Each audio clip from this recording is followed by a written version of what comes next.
welcome back to SL. Chennai Speaks Out Season 2. Is diabetes complicated by ignorance or negligence? This is our second round. It's called cross-examination. To team 1 first, to Dr. Prema first.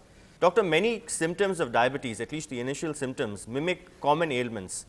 So it's not really a warning sign in the strict sense. And also, most people actually don't get to notice these signs, like, many of them walk barefoot, they wear faulty footwear, and this is what leads to complications, not willful, not something willful, not negligence. A non-medical person is not expected to know whether it is diabetic or otherwise. When you said, like, most of them don't know about, they are not, it's about not aware of what they have. I totally disagree here with you, because this diabetic is, you've heard about diabetes. It's not like H1N1 or about even HIV or chikungunya. We have been hearing about diabetes from the time we are born, like someone or the other in the family, in our own family, definitely have diabetes somewhere. So it's not a newly problem which has cropped up, we keep hearing about it. So somewhere down the line, media has really been focusing on this. Every other magazine regularly features something about the diet or health tips about diabetes or precautions. It's been a continuous feature. So the awareness is definitely there. My question here is, you all know, the diabetic people know that they cannot have 4 gulab jamun, but they are willing to have the gulab jamuns and ready to pop 4 medications. There's a complete negligence. The S word, it's a silent killer, stress. Yes. The reason why it's called silent killer is because there are no symptoms. Right. So where's the negligence here? No, when you say the silent killer, it's about internal organs going into failure. It's not about the symptoms. Someone who knows diabetes, has got a diabetes, is going through all those, which suddenly comes into a problem of probably an wound, or where you don't attend to it. When you know that you have to have medications before food or after foods, people don't go back to the doctor, though the doctor tells them that diabetes is, as Dr. Ramachandran rightly said, is a lifelong disorder. You have to go to your doctor regularly, and that awareness is known. It prevails. You don't need any doctors today to come and say, please go every month. That initiative from the end towards keeping the diabetic under check is being failed. It's because of total negligence, and end of the day, this whole diabetic complication boils down into ignorance, inactive lifestyle. Now the promotion is all about active lifestyle and about eating well, which is 95% self-care. You can maintain or keep blood sugar under control. A lot of people say that they have to wait a long time to get a doctor's appointment or wait in the doctor's clinic, but they don't hesitate to wait in the counter to get a ticket to Indiran. Exactly. Dr. Prema, to you next. Yeah. Since your teammates spoke about the media doing its bit and awareness being there, a recent survey in Chennai proved that 25% of people were unaware of the real dangers that diabetes entails. 25% of the people. And how many of them actually go in for more detailed medical examination? For instance, the glycosylated hemoglobin, HbA1c tests. Yeah. How many of them go in for lipid profiles? How many of them go for liver function tests? Often non-alcoholic fatty liver disorder could also be symptomatic of diabetes. How many of them go in for kidney function tests? We are told that only 6% of patients go in for these tests. So if it's not ignorance, what is it? No, there are times when doctor tells them. Because many of them think they just go for a simple random blood sugar fasting test or whatever. That's okay, but they need to go in for these other tests as well. Very few go. If they have gone to the right doctor, the doctor would have told them that they need to do all these tests which are special for diabetes and diabetes related complications. That clearly shows that they have not gone to the right doctor. Maybe ignorance in choosing the right doctor. And even after the doctor tells them, many of them don't go and do the tests. They don't have that energy in them to go to the lab and do the tests. All right. That is where there is an inertia, and that is where there is negligence. Fair enough. Dr. Kausalya, to you next. Indians tend to get diabetes much faster than the Western population, 10 to 15 years earlier. Yes. Right? So it's not negligence, it's genetic. There is a genetic predisposition to it, I totally agree here, but what aggravates there is ignorance, and it's about negligence somewhere where you totally knowing, aware about it, nobody attends to the obesity. The overweight problem is from 9.8 to 11.5 this year. The percentage of people becoming, it is happening in front of you, your own trousers don't fit you, wake up. You know, it's negligence you don't look into. And when there is someone where, you know, your sugar levels are around 120 or borderline, people tell you, you know, when doctors say it's impaired glucose tolerance, you have to look after, they ignore, you know, fasting insulin going up. How many of them, irrespective of us telling us cut down the calories, do it? They don't do it. They still like to have their own jalebis and their biryanis. I don't know why you're smiling at me anyway. Final question to Dr. Prema. The lack of proper, there's a reason why she's smiling at me, lack of proper awareness, many would say, you know, is perhaps not just among patients. Why blame the poor patients? What about general practitioners? Just recently, Dr. Ramachandran has had to tie up with Annamalai University to offer a course in diabetology for medical practitioners. There are no nurse educators, no diabetic counselors, a lack of dietitians, nutritionists, podiatrists, those who take care of foot care. So we have found that you know, patients actually also avoid insulin because they fear getting addicted to insulin. And only studies have shown only 10 to 12% actually receive modern pharmacological treatment. So it's nothing to do with negligence. It's just that they're not aware, doctor. No, but see, there are times when patients, we tell them, especially when we take them up for surgery, even if they are on oral medications, in certain patients, if it is a complicated, say a complicated cataract on whom I do an IOL, I tell them you go back to your diabetologist, tell them that you have to be on insulin at least for 7 or 10 days.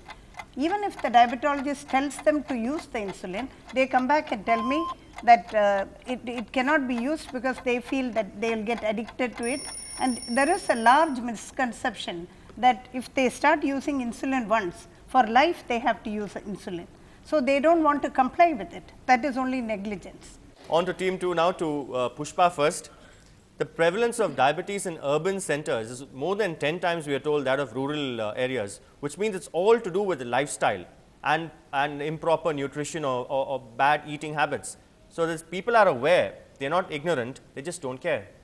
No, when somebody goes, as I said earlier, when somebody goes to a supermarket to pick up something, where are the nutritional facts written? On most products, the nutrition fact is hidden.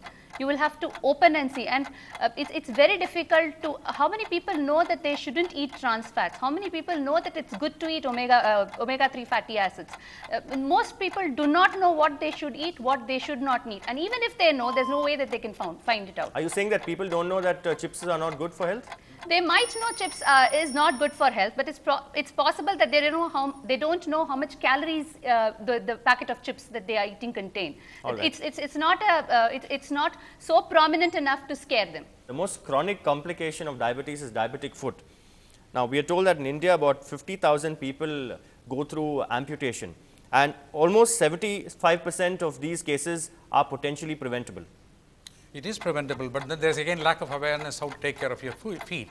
Even the doctors, you must know, an average Indian does not go to a specialist to look after diabetes. Even in the Western countries, 70 to 80% of diabetic patients are looked after by general practitioners, and they do not regularly examine the feet. They do not regularly examine for diabetic neuropathy because there is a lack of awareness that you have to do that. And there is a lack of time also. And the patient himself, even if you tell them, they are not aware of the fact, they should not walk barefoot. They should not be, they should be keeping the feet clean. Most people believe, again, the misconception, most people believe that if you walk barefoot, it's good for the nerves. Absolutely. That's it. In fact, they think that, and even in the worship places, they sometimes walk, and that also can produce. We have lots of patients who actually go into the temples in the mid-morning or in the late evenings, and they burn their feet because they have lack of sensations. So what do they do in places of worship? Pardon? What should they do in places of worship? They have to use a type of what is called socks. We have actually made what is called temple socks, which can be used. So they have to protect their feet wherever you are. Okay. Show of hands in the audience, how many of you have heard of temple socks? Only the doctors, I notice. All right. Pushpa, next question to you. Many patients turn a Nelson's eye, or should we say a diabetic eye, to doctor's advice. They don't show up for follow-up, for reviews. They don't take the tablets prescribed regularly. They don't exercise. The clothes are always still hanging on the treadmill. They do not, in fact, they even experiment with alternative medicines. If someone tells them that you don't need to take medication regularly, you just take this concoction, you'll be fine. So they actually play around and experiment with their health. And that's not ignorance, that's deliberate negligence. Well, I don't agree with you at all, because if there is a doctor who's scaring them, saying but when the doctor scares, they don't like it, they don't go to the doctor again. So No, I doctor, to think keep most his doctors patients, has to don't not scare. should not scare them. No, I don't agree with it, because doctor, it's the communication skill that the doctor needs to have. As Dr. Ramachandran says, there is, and even Dr. Prema pointed out, you have to go to the right doctor, which means what? Even doctors are ignorant about this disorder. That's what I wanted to say. Doctors are absolutely ignorant. They don't point out. Okay, now only the patients were clapping, not the doctors. One doctor was clapping, but that's why he's enrolled for a diabetology course. Let me go to that point again. This is called what the behavior of seeking health care. Diabetes is a chronic disorder which does not have a cure. So the patients will experiment with different alternate types of therapy, because again it is a lack of education of the patient.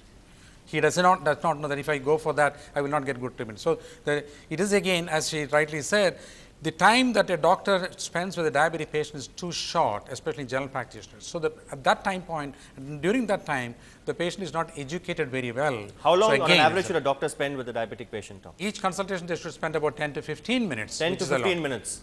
Okay. Among the diabetic patients in the audience, how many have your doctor spent 10 to 15 minutes with you? Show of hands. How many have spent 10 to 15 minutes? 2 in the audience. All right. No, I just have to add something to that. See, what I think is, even if the doctor-patient ratio in India is very low, so even if you don't have doctors, there should be some kind of health counselors. Like for example, in Australia, podiatry is a course that is done as a paramedical course. Why can't we have similar courses in India? Today, you don't have podiatrists in India at all. There is no postgraduate course for podiatrics. For doctors, at least you could give it to nurses. You could give it to, you could start it as a paramedical course. Fair enough. Now, next question, Dr. Ramachandran. Most people splurge on the latest mobile phones, but they will think twice before buying their AccuCheck monitor to monitor their blood glucose levels. Most people are willing to go under the knife for liposuction and to reduce weight, but they are unwilling to spend half a day in a hospital to undergo all their blood tests. So this is negligence. This is not ignorance. They are aware of it. They are aware of Botox. If they are aware of Botox and other treatments, beauty treatments, don't tell me they're not aware of the dangers of diabetes complications. Because those are a very short-term therapy. The talk about, when you're talking about lifestyle modification, people still do not understand the beneficial effects of walking for 30 minutes a day. That is because, again, lack of education and awareness.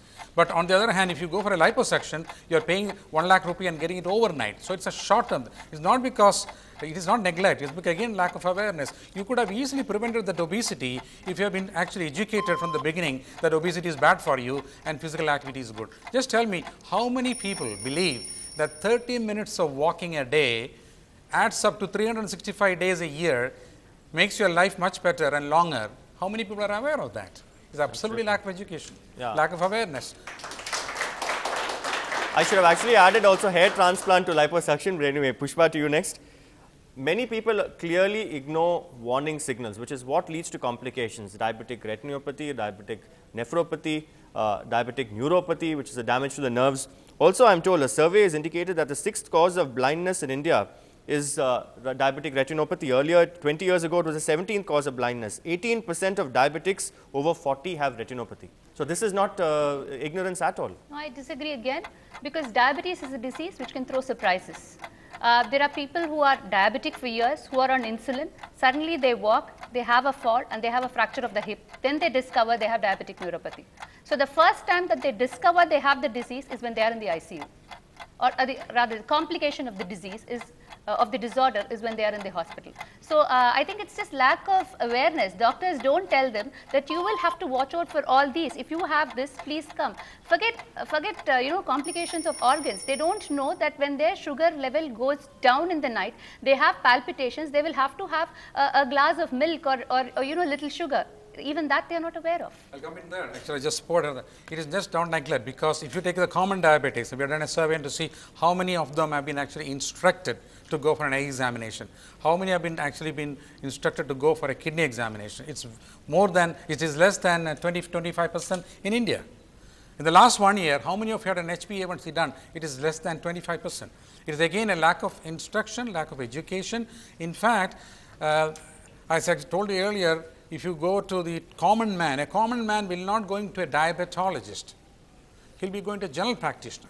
A general practitioners do not have time. So I don't think I have to blame him, but I will say that the system does not allow him to do chronic care therapy. When we talk of ignorance, probably we also need to factor in the number of the thousands of quacks who function, particularly in Tamil Nadu. The Medical Association has also come out with figures, but in our next round you will find all the doctors, all the experts actually slugging it out themselves. Stay tuned.